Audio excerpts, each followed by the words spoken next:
கன்வீனியன்ஸ்ல விஜய் எங்க வந்தாரு. நம்ம கிரிஷ் சிங்கர் வந்து ஃப்ரெண்ட்ஸ் பண்றதுல மகாமன்னன் இந்த அமெரிக்கா ரிட்டர்ன் யோ வாட்ஸ்அப் பர்கர் பீட்சா அந்த மாதிரி பேசி வெள்ளக்காரன் போய் சொல்ல மாட்டோம்.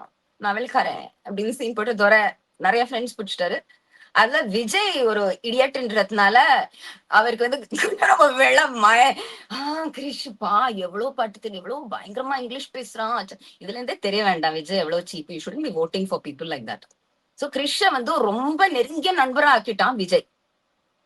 இப்ப சங்கீதா என்ன, நான் உன்னுடைய பெஸ்ட் ஃப்ரெண்டோட பொண்டாட்டி, உன் கவலைகள்லாம் என்கிட்ட சொல்லு, உன் பிரச்சனைகள்லாம் நான் தீக்கிறேன். I will be your therapist, your counsellor, your shoulder to cry on. விஜய்க்கு சங்கீதால இன்ட்ரெஸ்ட் இல்ல. அவன் ஃபோக்கஸ் ஃபுல்லா ட்ரிஷா மேல இருக்கு. அந்த விஷயத்துக்கு ஆக்சுவலி எல்லாரும் சொல்ற மாதிரி விஜய்க்கு ஒரு அவார்டு கொடுக்கணும். 10 ஆக்ட்ரஸஸ் அட் டைம் திறத்தாம வெறும் ஒரு ட்ரிஷான்னு அந்த ஒரு இவ்வளவு மட்டும் தான் நினைச்சிட்டு இருந்தான். சங்கீதாக்கு அது கூட நாட் ஓகேயா.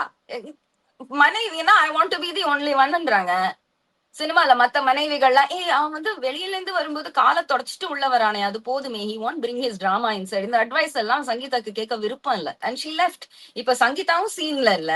நம்ம கிரிஷ் மனைவி சங்கீதாக்கு ரூட் கிளியர், ஓப்பன் ரூட் இப்போ. சோ அவங்க வந்து இந்த மன்மதன் படத்துல மந்திரா பேதி மாதிரி உள்ள வந்து என் தோல்ல சாஞ்சு அழுவு, அப்படியே அந்த அழுவத்துல லைட்டா நம்ம திரும்பி கிஸ் பண்ணிரும். அவங்க மைண்ட்ல ஒரு ஸ்கிரிப்ட் அதுதான். அதுக்கு கிரிஷ சௌரியமா கட்டி விட்டாங்க. விஜய் வாழ்க்கையில கிரிஷ் பொண்டாட்டி எப்படி நுழைய போறான்னு பாக்கத்துல எனக்கு ரொம்ப இன்ட்ரெஸ்ட் இருக்கு.